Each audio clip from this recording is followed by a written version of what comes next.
Hi, I'm M. Kelly, and welcome to my video for presentation in Lit384 Modern Literature with Dr. Perrin Kearns at Marylhurst University. And my presentation is on Hurston's text, Their Eyes Were Watching God.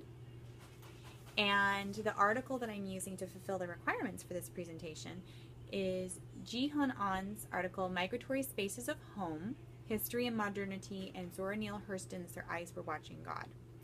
And so what I'm going to do here is offer a multimodal approach to my posting, where the post is given in its textual form, and then here in this video with me reading it to you. And I'll begin now. And the questions for the assignment for my fellow classmates is going to be at the end of this reading. So, to begin, in Ji Hun Ahn's article, Migratory Spaces of Home, History and Modernity, and Zora Neale Hurston's Their Eyes Were Watching God, the focus is to ascertain how the novel is structured in such a way that Janie's mobility can be tracked the trajectory of the geographical spaces of her various homes. These homes are delineated in the following list: Annie's house, Logan's stump in the middle of the woods, Joe's plantation style big house in Eatonville, the shack in the muck shared by Janie and Tea Cake, and as Hun Ahn puts it, quote, Ma Janie's house, end quote, in her return to Eatonville. And this home is the setting of her narrative recollection to Phoebe Watson, page 380. Furthermore, Hun Ahn posits all these homes are, quote, migratory spaces, end quote, and not, quote, enclosures, end quote, 380. The idea of enclosure excites a sense of place, security, and ownership. Indeed, the last home, quote, Ma Janie's house, end quote, is the space projected as the one with some sense of the idea of enclosure. In the final scene, found in chapter 20, the following passage exudes the sense of place, security, and ownership.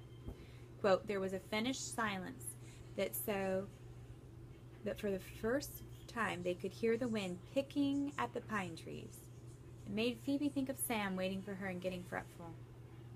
It made Janie think about the room upstairs, her bedroom.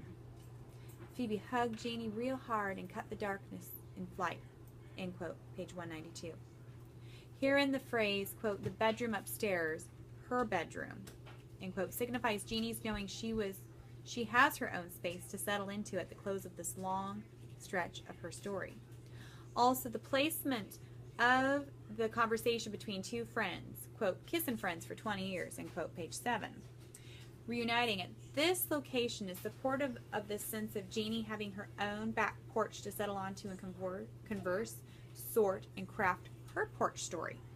Yet for all the settled sense of a coming of some potential self-realized happily ever after. Granted, there are the porch gossips of Eatonville to put in their place. What is significant about this moment in the Their Eyes Were Watching God narrative?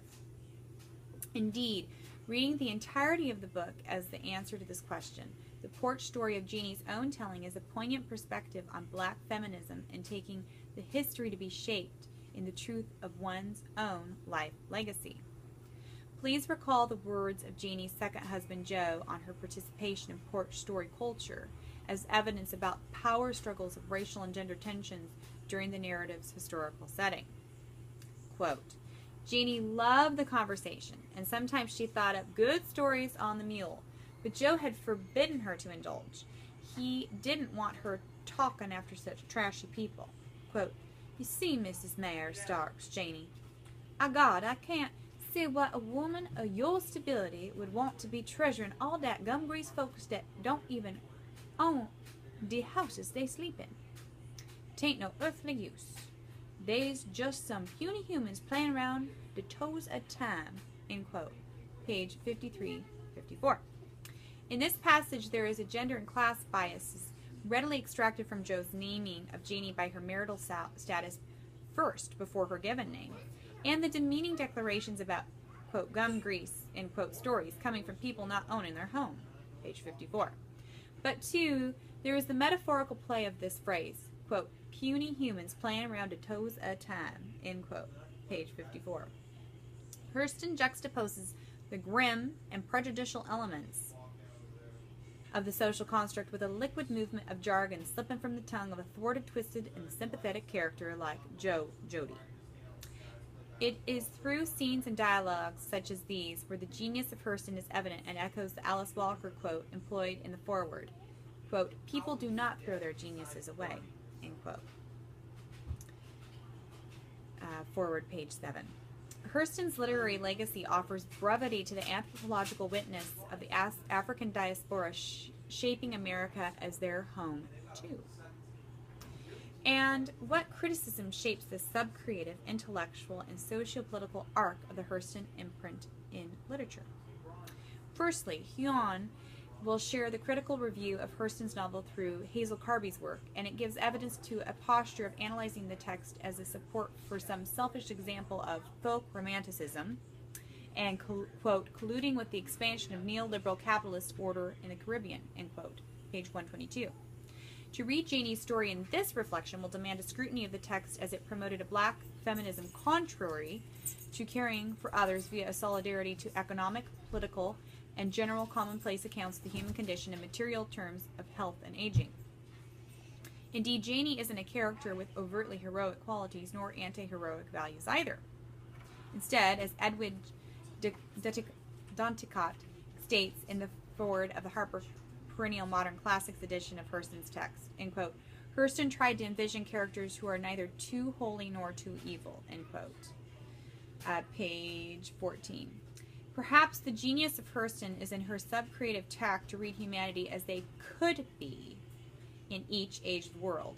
After all, Hurston was an anthropologist.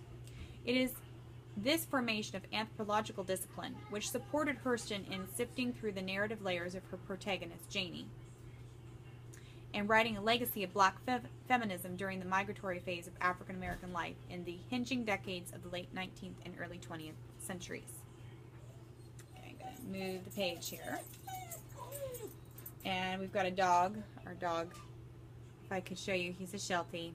He's upset because some people are outside, so this little side note in the middle of my reading. Secondly, the article will reference the work of Claudia Tate to support this investigation on Janie's migratory process in finding a home. Yet in the end, it will be Janie's revelation of the home within herself, which is the poignant sagacity of Hurston's novel, as well as a political statement about black feminism. Huon expresses this statement about the lineage of the narrative as it connects to Henry Louis Gates Jr., Michael Awkward, and Hurston Baker Jr.'s collective contributions on the topic of black lineage and vernacular tradition. Pages 378 through 379. Here is what Huon expresses. Quote, Janie's journey towards becoming an independent black woman with strong roots in the black folk culture nevertheless has also gone unquestioned and is celebrated as a proto-feminist achievement in the lineage of black women, end quote, page 378. Thus, Janie's story of adventure and love-seeking will lead to her own interior homecoming of self-settled awareness. The sagacity of this posture has implications to wider cultural, socio-political, and psychological threads about the human experience of an African-American woman during the era of the period of urban migration.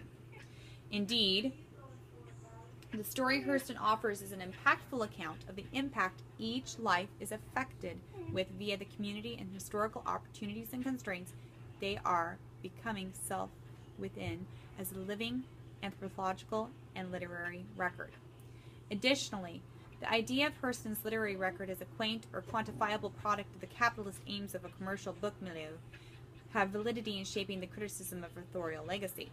But, as Huon asserts throughout the article, Hurstonism, having an effect of some, quote, false sense of racial unity, end quote, quote, solidarity, end quote, and or, quote, glossing class divisions, end quote, 379. The text is far more supportive of a literary encounter with fictional woman, Janie, with anthropological acumen for what it could have been like to have lived as such a woman at such a time in history.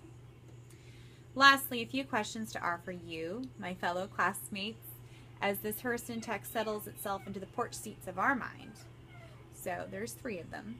1, the consideration of Jeannie's home as migratory space extends what, as migratory spaces, extending what comparisons to you. Please utilize text from any variety of 3 samples of Jeannie's homes from childhood to adulthood to craft your analysis. 2, porch culture and the chatter of the storytelling community in Hurston's text have a variety of instances throughout Their Eyes Were Watching God. Please analyze a porch scene for its socio-political significance, its creative panache, or its design in psychologically grounding the formation of a character in the story. 3, Hurston is a genius for rolling the rhythm of prose with a poetic nuance of metaphorical nudges. So please select 2 examples of this literary beauty of analysis and share a reflection of the brilliant interplay of Hurston's layered language. Okay, thank you for your time.